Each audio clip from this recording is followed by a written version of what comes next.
Hi everyone, happy September.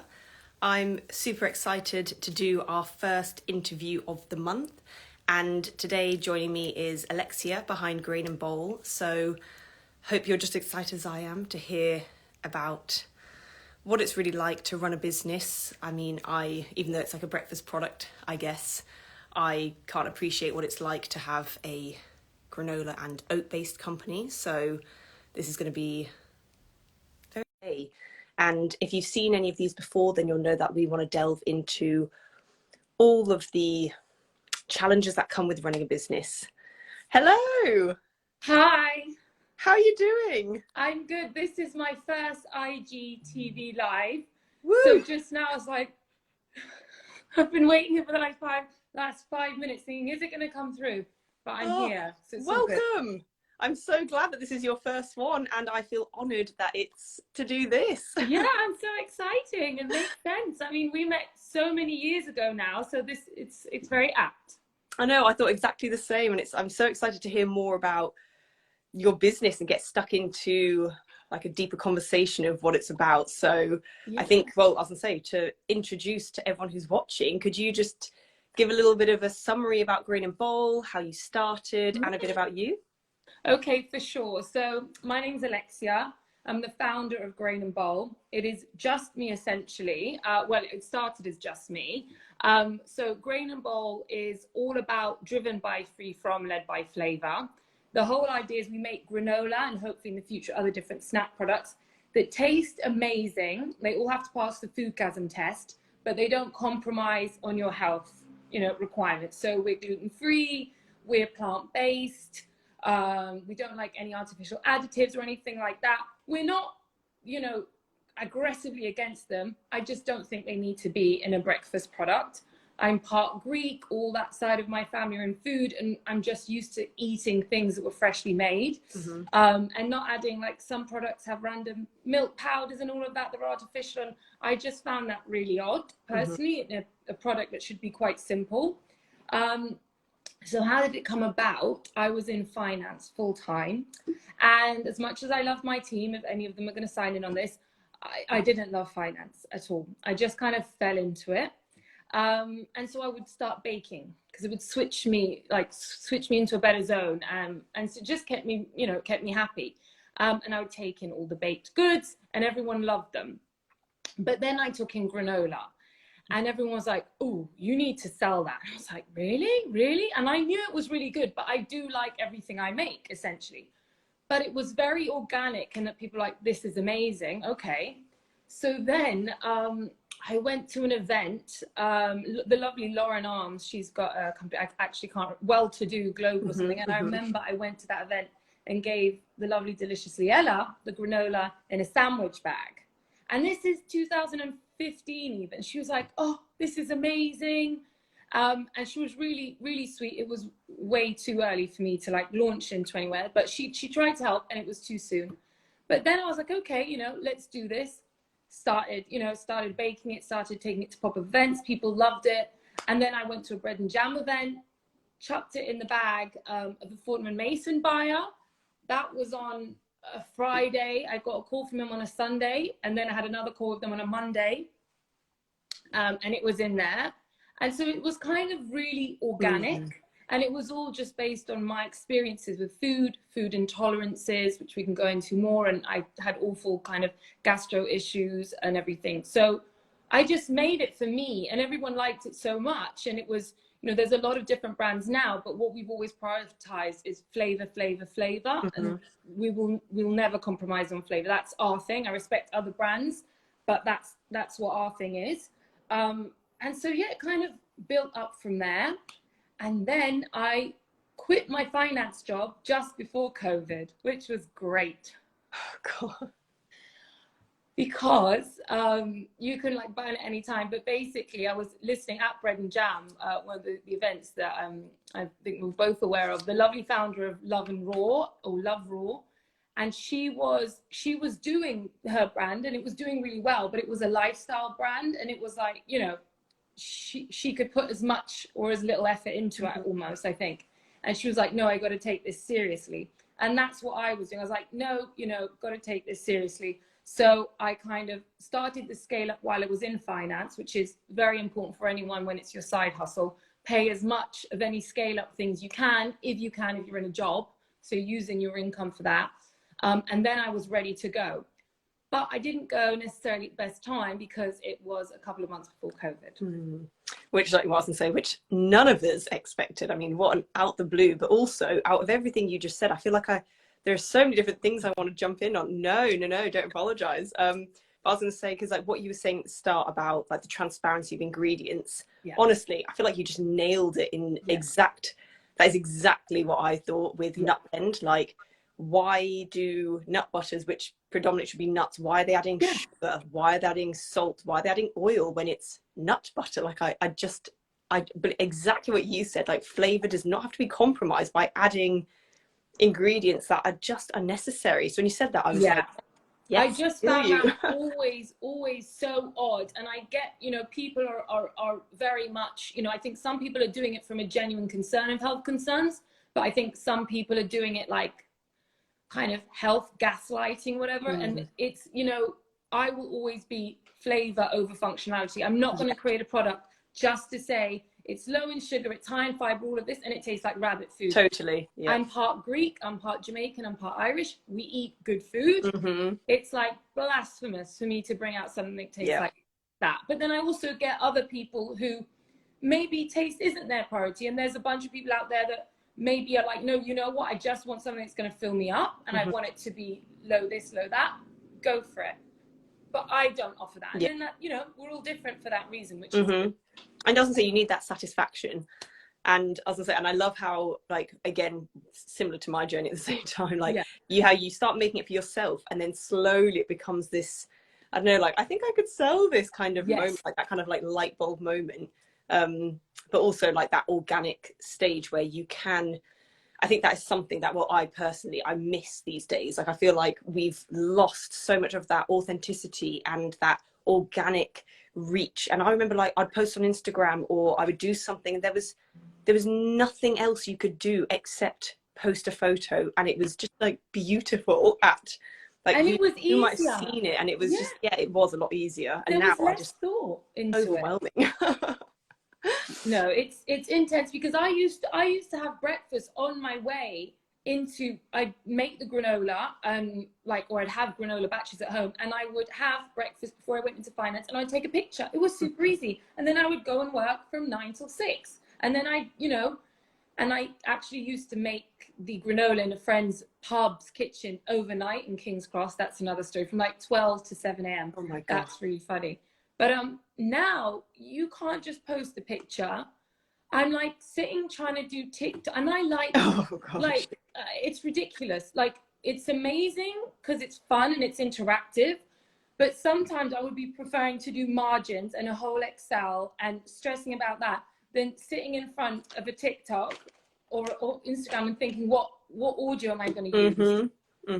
Don't like it. I agree. And I think it depends. Like, a bit like you said, I completely appreciate how it can open so many doors. I mean, you can meet so many people, you can do so much. Like, even this, actually, like, we wouldn't have been able to do this before. It would have been a very structured event. Yeah.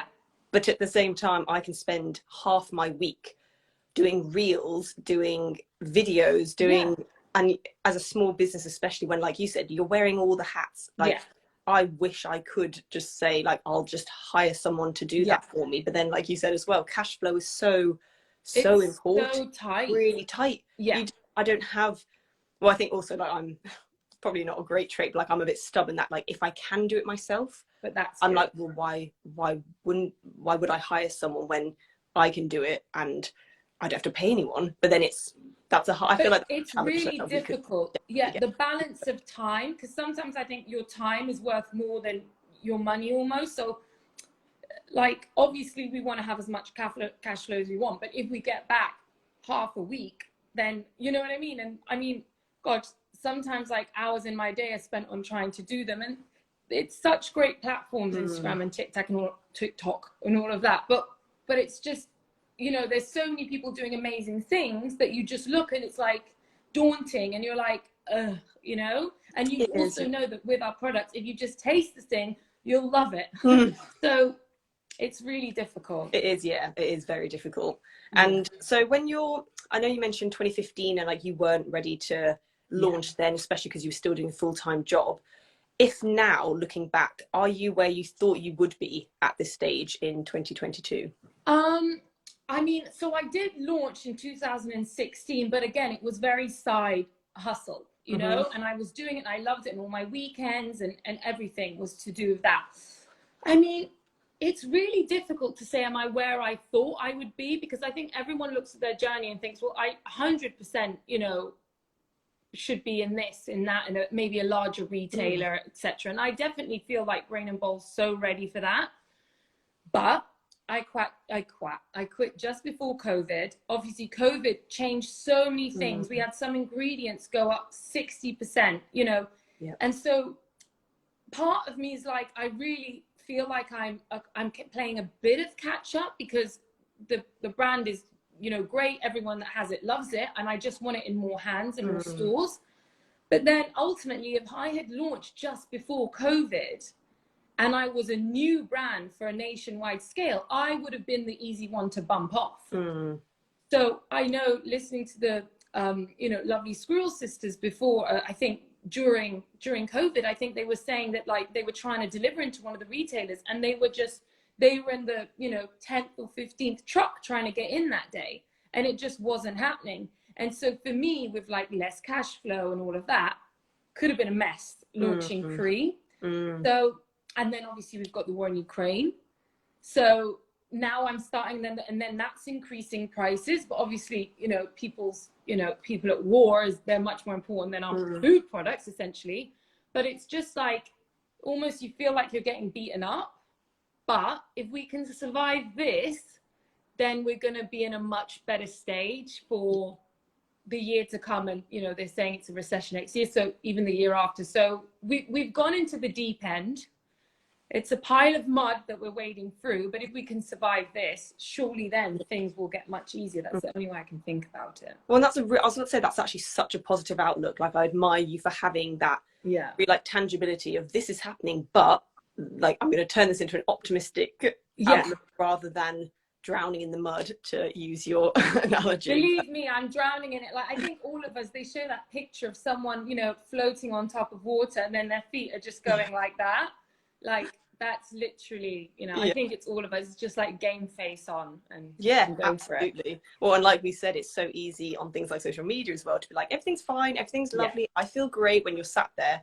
And in fact, I nearly posted something last week, but I just felt too shy, because it's one of those things where you never know how it's going to be received. Fair enough. You know, when you do those kind of like, like when everyone is like, everything's really good, this is how my like a business is going, and it's a really happy meme or something, and then I was going to post one of my face when I'm actually what I look like during the day, of just like, what is going on?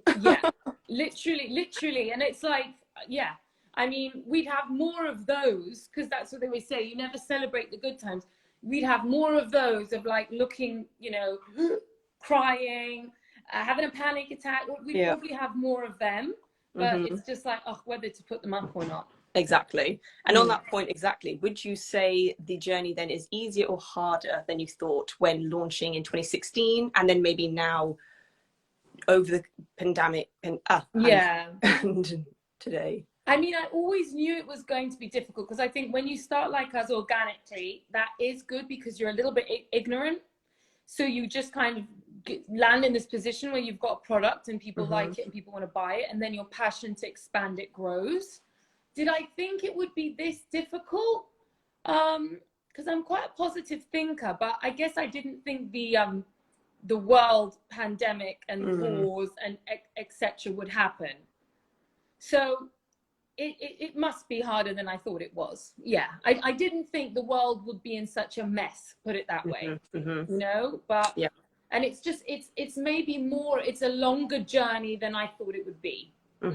And I think the world being like that, and then the idea of, frankly, if I got a Kardashian to pick up my granola, I would be a millionaire.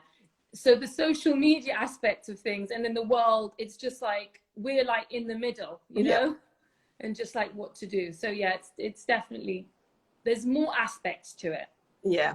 Could you share like some of those aspects then? Maybe some of the challenges that you find increasingly hard to sit with, or Yeah. maybe sometimes that you have to take yourself away from and be like, okay, I just need to give myself a bit of a pep talk. Like, what are some of the 100%. Prices going up, margins. I know in Mhm. one product, kind of 61 ingredients gone up 60%. So, that's in kind of different from going bold, but like it's that, what are you supposed to do? Mm. And before I'm part Greek, we cry a lot. So I do cry, but I'm very good at, okay, you've had a breakdown, get up, move on. That's the Yep. one compliment I can give myself. I have a breakdown, I can sob, but then it's like a weird energy comes in me again, and I'm like, right, next thing. Yeah. But prices are intense challenge. Prices that obviously energy prices are so scary now, because what's going to happen with regard to manufacturers, with regard to suppliers, all the energy that they use is going up. I know my energy bills has gone up, over 20 to 30% just in my apartment, if not more. So it's the kind of fear and other challenges I would say is every time you think you've nailed something, something else comes up. So you're like, okay, that's great. Then it's like, actually, this packaging needs to be like this. Or a lot of the times it's the itty bitty things like shelf life packaging. One of the most horrific things in the world. No one would tell you shelf life packaging is like a horrific. Maybe it's just me, but it's just like. Well, it's like supply chain. I find that with supply chain, like I have so much respect for people who do that as their full-time job. I know and I've actually got a friend whose partner is, and I'm like, how? The amount of times I've either underestimated how, like, when we're going to sell by, or overestimated, then I have shelf life either left over or I've sold out and then I can't fulfill orders. I'm like, how does anybody, what is the solution? It's a constant learning game, and I think the reality is, and this is a challenge too, is that you always need more money. You always need more money to do things, and I think there are some really good brands, but the fact is they've got huge investment behind them. They're using faces that is a co-founder. Respect, but it's not easy for people like us. And everyone talks about diversity and all of that. Well, here's like two women who don't have multi-million-pound backed investment. So people should be helping people like us and other brands, other granola brands, other nut, all of us, other nut butter brands, other bar brands, all of us, because it's not easy. And the fact is, some of these companies, that you do require a lot of investment to get into them. And the whole idea of, oh, well, if you don't have it, tough luck. Okay, but then just know the whole diversity thing is not true. Full stop. Yeah, I know. I heard on a podcast the other day, and it was like, timing is luck and luck is everything. And when you want to be like, I'm going to pretend I didn't hear that, because that either makes me feel like I'm too late in the game to get anywhere, or luck, like, so shall I just be like faithful and hope it all works out in my favor? And then then I become like skeptical. I'm like, so does that mean that all of my competitors are just lucky and I'm unlucky? Do you know? I was like, I'm going to pretend I did not hear that and just carry on. I do think there's, Oprah says something about like, it is luck, but be damn prepared for that moment. So that's what I'm trying to do, because everything in life, and sometimes this won't work, but something else will, and I will. And I hate thinking like that. I don't like to have a plan B. But when you're going through, because we can have one great day, one awful day, one great day, one awful week. And one great day can mean your whole year's going to change if you land a big stockist, right?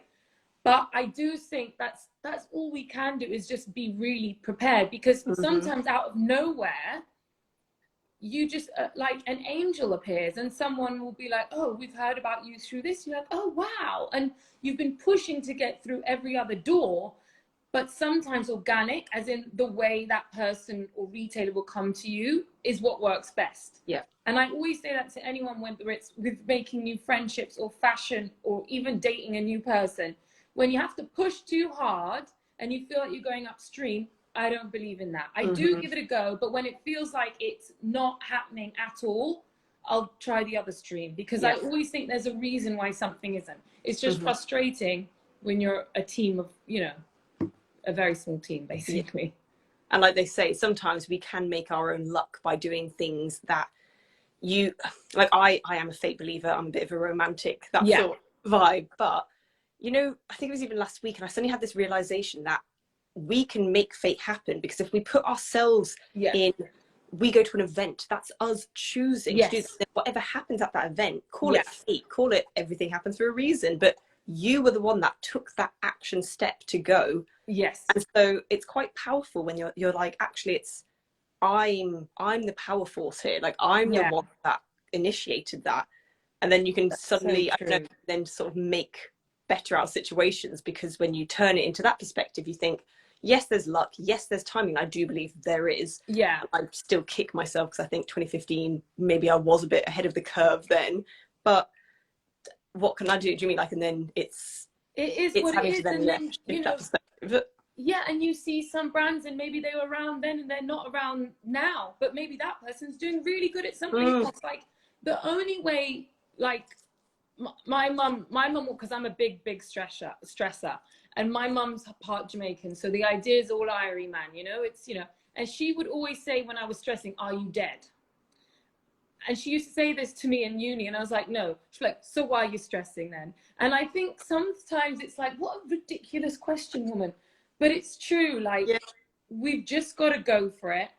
Ultimately, it's all your mindset. So like you say, which is essentially getting down to that, it's all your mindset. So if you can just like stay positive, which is so difficult when things are not going easy, but if you can do that, it just changes your surroundings. And I know, like, when I was in finance, I got really spiritual and all into manifestation, etc. But I was in a very, you know, I wasn't so stressed. I was in finance. This was a side hustle. Now I'm so passionate. This is my full-time job now. The whole, oh, I'm going to sit down and meditate thing is not happening for me. So, and it's very personal. It's a very personal, when it derives from you. It is, I know people say you have to just detach yourself one from the other. That's really hard when you are interconnected, especially because all the foundation of a business that grew very organically, it is literally your belief system. Like, the values that you honor and put first are also the company's. And so it's hard not to take things so at truth value. It's all you. Personally, when it is all you, and you step away and you think like, I've put more into that than myself. And it's always like a fine line. That's the thing. What I'm trying to learn is, like, you need to do what you were doing when you had more time for yourself, because that will only make this better. So it's a constant like struggle. But one of my friends who's in fashion, and like fashion, you know, food is hard, fashion is horrific, is my view. Like, it's so difficult, like getting the buyers, etc. She always said, like, just like you said, separate yourself from the company, because it is part of you. But if you totally define yourself by the company, then when the company has a down day, you're going to have a down day. And then, you know, and what if you do in your life want to have kids and stuff, then what you're going to do? Like, okay, kids, I'm depressed today. It's not, you know, there's more to life. And, you know, to anyone watching, like, we are saying this as we're learning it as well, not like preaching. No, oh my God, I was going to say, if anything, I was like, everything I'm saying, I'm in the thick of it now. I'm not reflecting on some success story for myself personally. No. Definitely figuring stuff out. No, it's an uphill battle, as they say. Exactly. Because is there anything that you wish you'd known before going into business full time? Wish I'd no. There's something, and this is it's not negative, but this is probably the best advice I'd give to anyone as well. Like, there's a saying, like, if it walks like a duck, quacks like a duck, and sounds like a duck, it's a duck. So that's the nicest saying of saying, like, if someone is giving you a bad vibe and they're like, oh, we're going to help you this, we can help you this, and you're getting a bad vibe for them, stick with that and don't work with them. Because there's a lot of people, and I've heard it from another amazing founder that's sadly, she's alive, thank God, but she's not in her business anymore. And I know in the very early stages of her career, she worked with someone on a certain product, and they, you know, and I just feel like, I'm happy where I am now, but there's been times where things could have been quicker, and I thought, you know what, I'll trust that person to do that bit. and I shouldn't have. And I should have known that within the first month, but you learn. And the fact is, I'll never do that again. So if it, I don't want to use the SHIT word, but if it smells like that, don't go near it. Basically. I was gonna say, could you delve, or like, you don't have to, but like, could you share an example of like something specifically that you maybe thought, I'm not going to do that again, or maybe just an area of the business? Well, just sometimes when people are saying, oh, we'll help you with this side, whether it's a scale up or etc., and you think, well, they know more than me. They might know more than you in a certain area, but they don't know your product like you, which is what saved everything, because I know my product so well. So in the end, it's fine. But also, they will never care about your product as much as you. They will absolutely never. And there's a certain patronizing element, I would say, if certain, certain not entities, it's more people in the industry. Like I found, especially being a woman, and I do not like to jump on that thing, but I found certain men around quite patronizing. And I'm like, oh, and you don't realize it's happening. And then you're like, oh, you're being patronizing to me because I'm a woman, aren't you? Like, but everything that happens, you're only going to learn more, and you'll know when it happens again, you can catch it out. Yeah. I think that's important.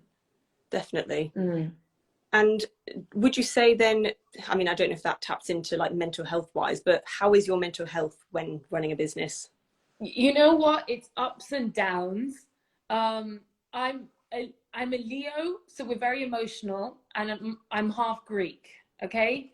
Like, Greeks cry. Greeks are very emotional. So like mental health wise, it's not easy at all, but I can click out of it.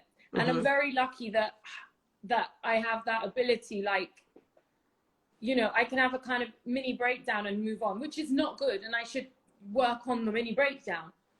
But, you kind of get energized from it. And you have to be like, my mom is like my G. She's been there since the beginning. When I was in a friend's pub working overnight, she was there, till 7 a.m. with me. So my mom's amazing. And I am blessed. I was single for many years, and then I met my boyfriend now 3 years. I met him just as I was leaving my last company.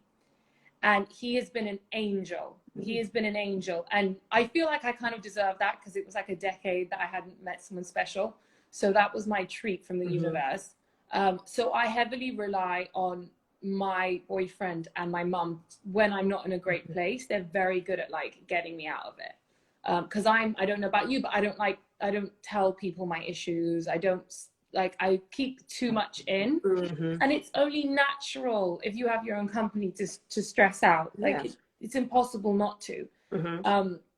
So yeah, mental health is something I definitely need to work on.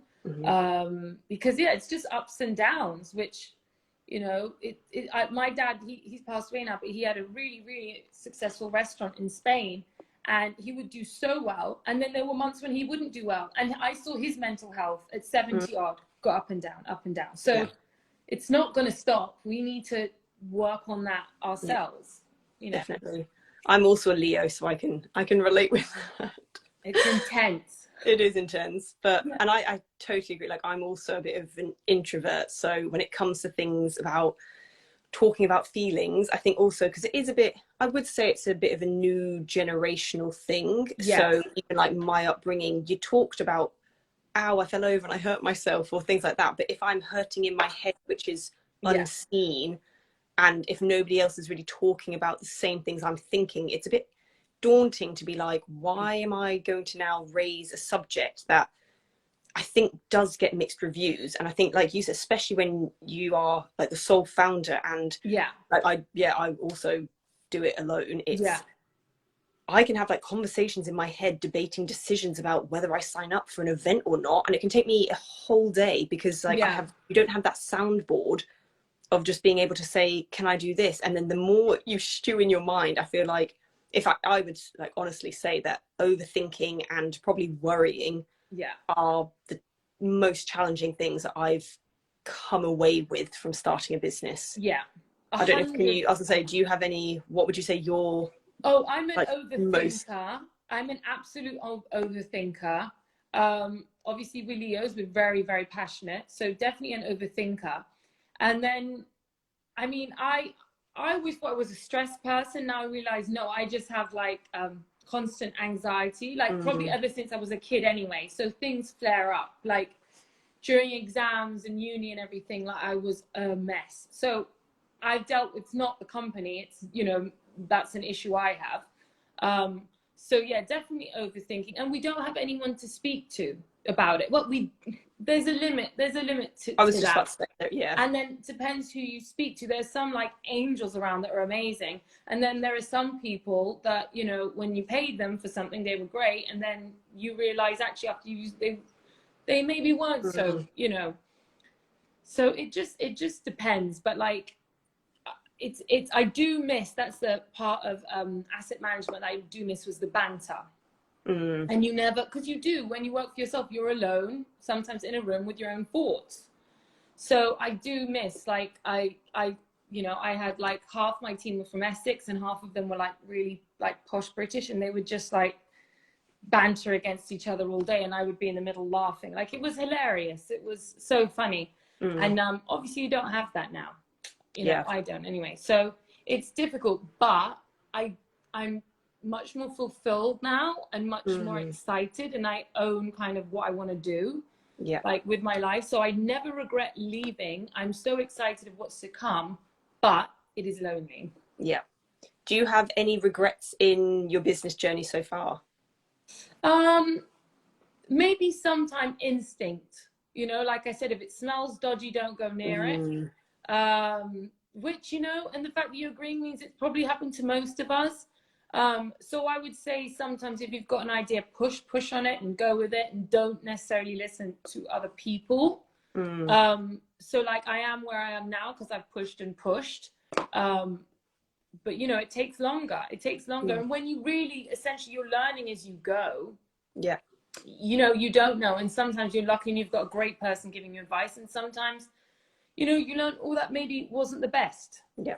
But you've got to just say everything is like a stepping stone to the next. Because otherwise, what's the point of you doing it? Yeah. And I think it's funny because, like what you said, I, speaking for myself, I'm definitely still learning as I go. But that I also make some of the same mistakes that I was making in like 2016. And sometimes I'm like, how have I done this again? Yes. But I think it's also just so natural that it's a loop. People don't, and I feel like there is a bit of like a, when you hear from successful founders and people who are kind of multi-millionaire net worth people, and they'll talk about making mistakes, they learn from them and they never do it again. I just think, how? Like, it's so, as a human even, like when you've so many thoughts in your head, sometimes it's so challenging to think, oh yeah, I'm going to put something in place and this mechanism that now is going to prevent me, when I think it's only natural to do something maybe again, and that's okay. But it is like, I feel like there's less space around like failing again and potentially failing again over the years. But like, that's still fine because you just can't, it's like you said, it's so unknown. And I think everything in a business is unexpected, including mental health. Like, I never thought I would become so inside my head. It's crazy. It's like a prison in there. It really is. It's like, it's awful. It is. No, it absolutely is. But I was going to say, and I know you touched on advice that you would give other people, but do you have anything that, other than like you, like gut instinct and not doing things that don't feel right, is there anything that you would recommend on those bad days, especially maybe for other people who are maybe right now struggling, a bit like how I can say that I struggled last week? Like, we're all in the same boat, but what would you suggest? Well, I mean, I guess, and I actually heard, I was watching something on Instagram, and it's a saying, but Tom Hanks was saying it, and I love Tom Hanks, but it was, I think he said he wished to say it to his younger self, and I actually want it like on my wall, this too shall pass. And I'm like, oh yes, you know, like, yes, this too shall pass, because when we're low, we're so low, and it's ridiculous. But then when we get a high moment, that can change the outlook. You know, and I think everyone needs to take inspiration. So like, you know, I take inspiration from my parents and my grandparents, because they all came, you know, you know, my dad was a Greek Cypriot, like he was selling cakes on the side of Marble Arch in the 60s. My mum was Jamaican Irish, and at the time, no blacks, no Irish, no dogs. So anytime I stress, I know for me, and everyone will be different, for me, I'm just like, come on now. Like, you're standing on shoulders of people that have been through so much more than you. Sort it out and move on. Like, that's really when I do have a little bit of a breakdown, because that happens, that's what I think of. You know, like, people have had to do a lot to get me in the position where I am now, where, you know, of course there's difficulties and traumatic things happen in life, but, you know, my dad couldn't read and write, and he set up his businesses. My mum, you know, racially abused horrifically, really. Like, I don't have that, you know? I don't have that, because they fought through everything. So I think everyone, that's the why. That's the important thing. What's your why? Because if you have a why, you can keep on going. If you don't have a why, when everything gets bad, you'll forget, and you could either move on prematurely or just get too lost and too deep. So I think it's really, really important to have your, like, why you're doing it.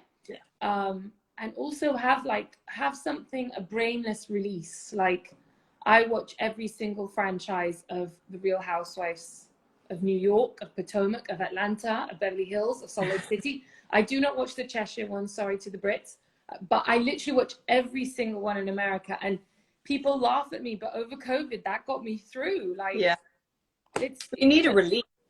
Absolute release. And I think what you said is about having people that you either like inspire you or admire, I think is so, it's such like a beautiful way of putting it, because I think that could be anything from a friend that is really hardworking and like they don't realize it, and then it just shows that like we all have, like, I don't know, maybe we all don't realize our potential, but then even just being inspired by someone it just shows, it kind of maps out in your head what you want your life to look like. 100%. And I think even that, like you said, there's a why in business, but there's also like a why in life, and what do I want from that? I think, I mean, super deep, but it's like that reason of, I look at someone else and I might be like, oh, I'm a little bit not envious, but I really like what they've done.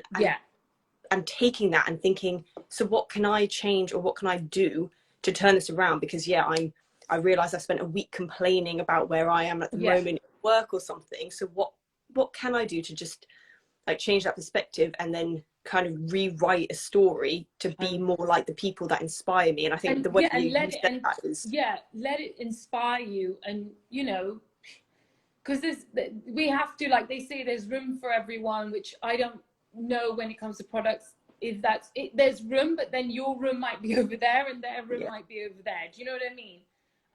But we do all learn from everyone. And I know, like you said, one of your friends, one of my friends is my biggest inspiration. She's got 3 kids. She's beautiful inside out. She was in finance. She set up her own fashion company. Like, she's ridiculous. She's amazing. And I tell her, do you understand how amazing you are? And she doesn't. And she's so stressed. And she's so this. So I'm looking at her going, wow, she's as my friend, she's my ultimate inspo. And then she's like, stressing herself, and I'm like, she's like goals for me. But then you have to understand the person that's goals for you has someone else's goals, and we're all just like, none of our problems are exclusive or unique to us. So not that we're not special, but our problems are not special, and that should make us feel better. And I think it comes down to people. Like, at the end of the day, people are actually the fundamental building blocks of everything, because if we can look at other people and admire them, it's like, what is it about them that I am aspiring to? And then being able to be like, okay, but it's true, they probably have someone else, or they're probably dealing with stuff that we don't know about. And that's not in an insensitive way, but it's quite humbling to know that your inspiration is also going through difficult times. And like, that's fine. Like, it's very normal to go through these difficult times. And it's difficult to see that with the lens of social media these days. Everything on social media, like, it's you know, I love it. I find it fascinating. I love watching funny memes. I watch The Housewives, so I like all the follow-up on Instagram. I do like all those things, and TikTok's hilarious. But, like, you know, some of these people, like, you know, especially the mum world, and these mums looking so hot with all these kids, it's not possible. It's not possible. And them going, oh, I'm doing this and I'm doing that. And I'm like, I see my friends with their kids, and they're like running around like mad people. And I think some people do it in the food world too, like, oh, I'm just going, you know, for a walk. And I'm like, I haven't left the house today, you know? And I think, you know, food world, mummy world, all of that, like a lot of people, it's not true what you're seeing. So just take everything with a pinch of salt and understand everything's a filter. And so would you say that where you are as well now, would you say that running a business makes you happy? Absolutely, because it's freedom. It's you've got freedom, and that's important. You don't have freedom in your head necessarily, but if a friend of mine visits tomorrow from the Far East that I haven't seen for 2 years, I can just take the day off. You know, I'll be working, I'll be on my phone, but I can literally just go meet them, and that's you know, that's amazing. You have control of your life, and the idea is you can wake up and be really excited about something. It's not easy. If you do want to start it, try and make sure that you stay in your job for as long as you can. And when you do leave, you leave with it's like an FU fund. Sorry, that's what they're called. So, you know, because there will be times where that money dries out, and then, you know, hopefully then things are coming in, but there's also more bills that will come in. So if you can hold on to that job, which I did do, I left in 2019. I literally couldn't have stayed any longer. But just keep hold of that, and don't get distracted by what other people are doing as well. Yeah. And then other than your release of Real Housewives, do you ever switch off? I was never good at switching off, even in school and A levels and all of that. I'm not, you know, I can switch off with a glass of wine. Yeah, if I'm at a nice dinner with my boyfriend, I can switch off then. But like, I really have to be like somewhere that distracts me. Like if I'm at home and we're having dinner at home, I'm not going to be easily distracted. But if I'm out and I'm, you know, I live in West London, so obviously there's some nice places to go, like, then I can switch off. But it's very difficult too. But we've all got to, like, life is short. There's just so many sad things happening. We need to focus on what's amazing and the positives that are. You know, we've got to look out for them, because, you know, like my mum says, are you dead? And I say no. You know, are we dead? If we're watching this, we are not dead. So we need to just be positive in that regard. Yep, definitely. Yeah. And then recently I saw you've done a rebrand of your products. Yes. What inspired the change? What amazing. Well, amazing. I just wanted like a revamp, because I am scaling up, you know, this is what it is now, scaling up, and just making the packaging pop, because a lot of people like my craft paper packaging before. And to be honest, 99% of people like this. And one person said, I like the craft paper packaging. The fact is, the craft paper packaging was not recyclable. It looks gorgeous. It's not recyclable. This is not curbside, but it at least is. So part of it was sustainability. Part of it was, you know, whilst I am a small brand, I do want to become a much larger brand, and money is something I want to make a lot of. So this is more apt for a scale up, but still has the personality of the brand. You know, I like to say, like, the granola is the Nigella Lawson of granola. It's really tempting. It's a bit cheeky. You know, you've got like the descriptions of every single one. It's more my personality, and that's what the whole rebrand was about. That's why there's the cartoon of myself that I sent you, because, you know, whilst I love food and I love granola, there's more to life than granola, and that's what I'm trying to show through the packaging and trying to show on Instagram, but it's just difficult. It's all about, you know, it's moreish, it's extra, it's not a basic granola. Nothing against, you know, the more affordable basic granolas. We all like them too, but this is something a bit extra. And that's kind of why I changed everything. And I think it just shows the brand a bit more. So you've got the exotic one, which is our cardamom spice. You've got our maple and pecan, which is the original Love Everyone Likes. And then you've got the new one, which is the indulgent one. So it's chopped orange. That's like passed the foodgasm test many a time. And it's got ginger and orange in there. So that's really different. And I just wanted to bring out something that other people are not doing, because they have different priorities. So good luck to them, good luck to me. And that's that's why everything looks different, because it's more representative of me being, Mhm. you know, introvert, extrovert, whatever they call it. Yeah, no, I know. I'm an extroverted introvert. Oh, okay. I I split don't know. Yeah, between both. Yeah. yeah. Yeah. And with the branding, I know how we said like you have to really discover your why, and you'd be really, well, I mean, I found branding incredibly challenging. I think that delving into your like deepest, darkest thoughts and being like, why? Tell me everything on a page, and then we're gonna wrap it up in this beautiful packaging. Yeah. I found so difficult. So how did you find it when you were going through that development phase? And did you think it, like, was it hard to kind of get your, I don't know, like your mission across? I didn't do it on my own. I worked with people to do the branding. I can't even color in, so that is not something I was going to try and do myself. I mean, the thing is that I kind of was, I think for this side of things, I was quite clear. I still wanted the homemade feeling, so we've kind of got the wooden background. I wanted it to be more in people's faces, like the names, the more playfulness.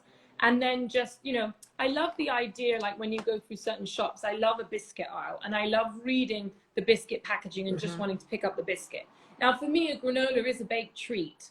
So, you know, you can have a lot of percentage of people have it outside of breakfast. So I wanted to bring that tempting ooh into our packaging. And that's what we've done. And then the hearts, it's just because, you know, it was all born out of love. And I do think, you know, food that's made out of love is going to taste better. Yeah. So that's kind of where the aim came. And then also, you know, to explain to people what it's free from at the bottom. But yeah, I mean, I'd say to people, you know, if you've got a friend that does branding, etc., amazing. I didn't. So yeah, I definitely went to someone for that. And you do want to get, you know, it's worth spending the money on. But I had my packaging for a long time before I had this one. So do not stress if you're selling something not in that. It's all a journey. Yeah.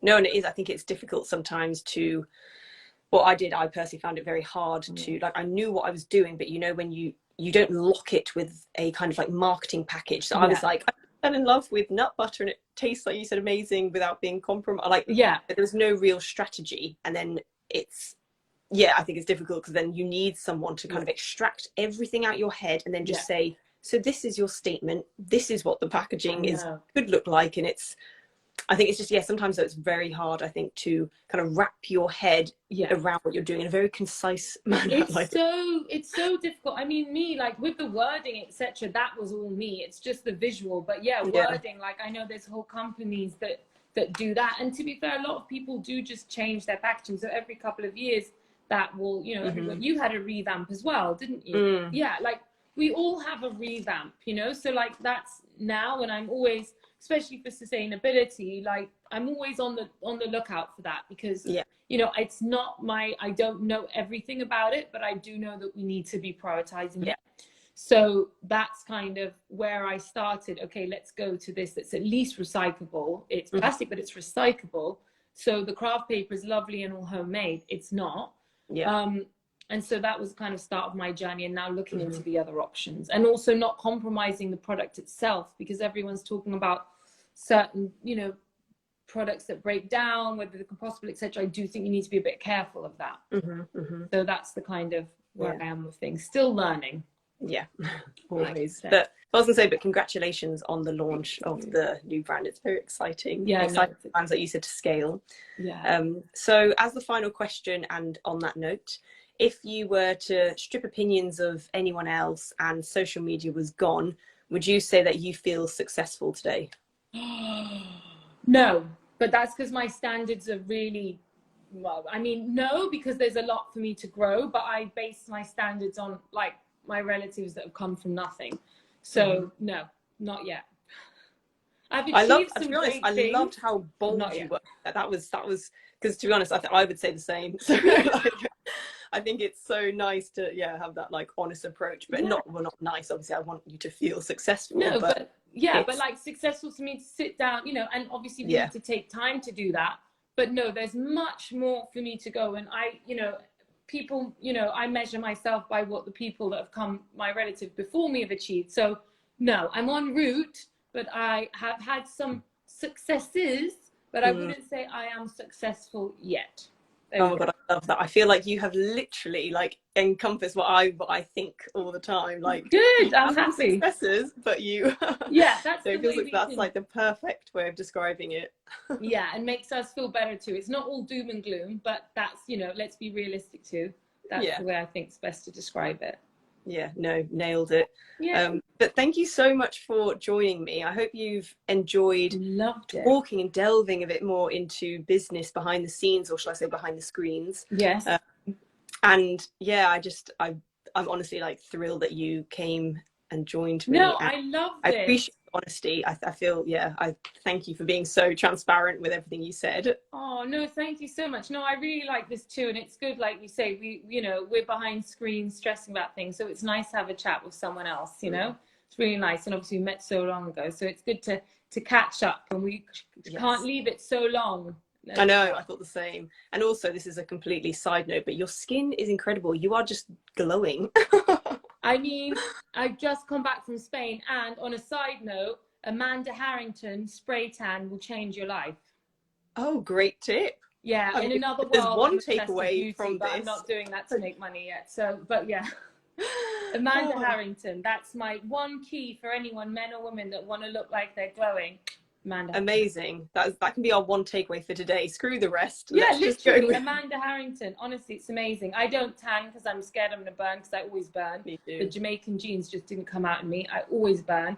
So, but a fake tan never killed anyone. And it makes you feel good. Exactly. All need that. All need those tips and tricks.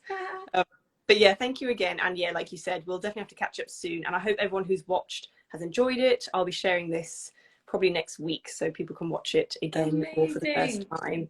But I hope you have a good rest of the evening. Hope you switch off, get that glass of wine in hand. Oh, I've got a Housewives of Atlanta tonight. I am going to be switching off, so I'm all good. Perfect. Well, thank you so much again. And yeah, we'll catch up soon. Take care, and I'll share it as well next week after you. So take care. Bye, Alexia. Bye. Take care. Bye.